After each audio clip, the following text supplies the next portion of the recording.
Every day, missiles and drones are flying across the Middle East.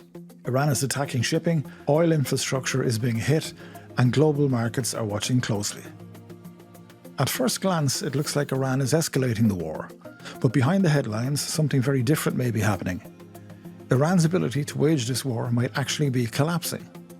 Missile launchers have been destroyed, drone attacks are declining, and the core of Iran's strategy may be breaking apart. But the war is far from over. And in a conflict like this, even one successful attack could change everything. So what's really happening?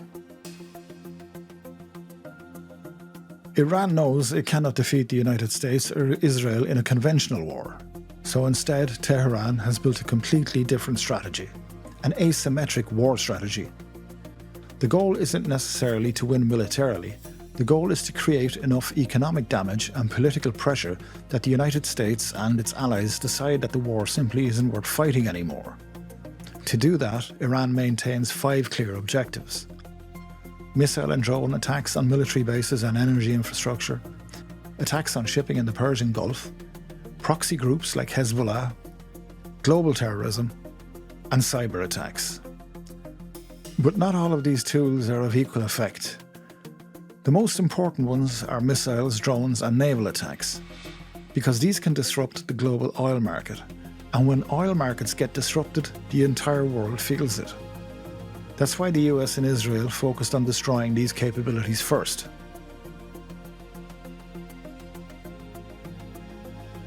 Since the beginning of the war, American and Israeli forces have been systematically targeting Iran's missile launch infrastructure.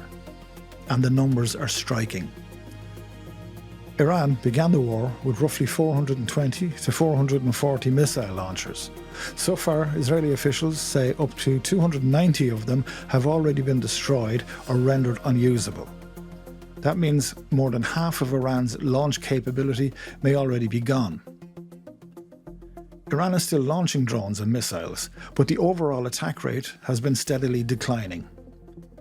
Some intelligence sources are also reporting that Iranian missile troops are becoming demoralised, with some units even refusing to take orders. All of this suggests the same thing. Iran's ability to sustain large missile barrages may be degrading at a fast pace. Some analysts have argued that Iran might be saving the most advanced missiles for later. The theory is that Iran waits until the United States and Israel run low on interceptor missiles. Then Iran will launch a massive final wave.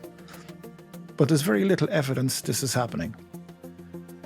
Iran is already using advanced missile systems like the Sajil and the Khormashar. And even if Iran wanted to save missiles for later, it faces a huge problem. And that is that missiles are useless without launchers. And those launchers are being destroyed every week. Iran also has no reliable way to know how many interceptor missiles the US or Israel still have, although reports would indicate that these stocks are also running low, at least for the Gulf states. If Iran were to wait too long, it could simply mean losing the ability to launch their missiles at all. There is another problem that Iran may be facing: command and control. Repeated strikes have targeted Iranian commanders and military headquarters. In response, Iran has reportedly shifted towards a more decentralised strategy. Some units are apparently working under a type of fire-at-will system. This helps Iran keep fighting even if the leadership is removed. But it also makes complicated strategies very difficult. A coordinated plan to save certain weapons for later phases of the war would require strong centralised control. And that control may already be weakening.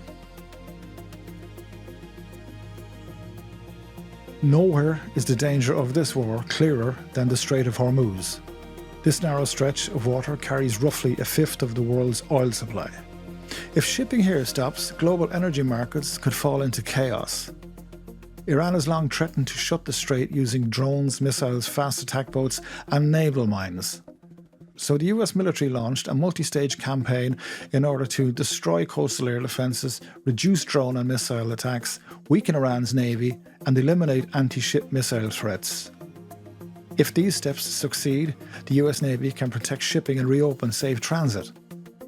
So far, The last confirmed Iranian attack on commercial shipping happened on March the 11th.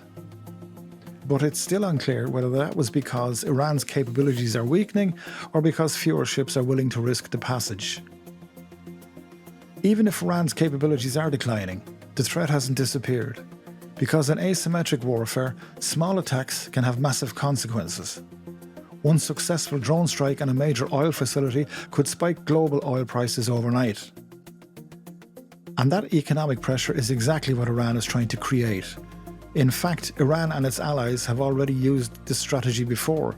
In 2022, Houthi rebels launched a small drone attack on an oil facility in Saudi Arabia. That single attack helped push Saudi Arabia towards a ceasefire. In wars like this, tactical actions can create strategic outcomes. Right now, the evidence suggests the US and Israel are making real progress. Missile attacks are declining, launchers have been destroyed, and Iran's ability to sustain large attacks may be weakening. But the war is far from over. Iran still has weapons, drones, and regional proxies. And in a conflict like this, one successful strike could shift the entire political balance. For now, one thing is clear. It is far too early to declare a victory or a failure, because the outcome of this conflict is a long way from being decided. If you enjoyed this video, hit like and subscribe, and I will see you in the next one.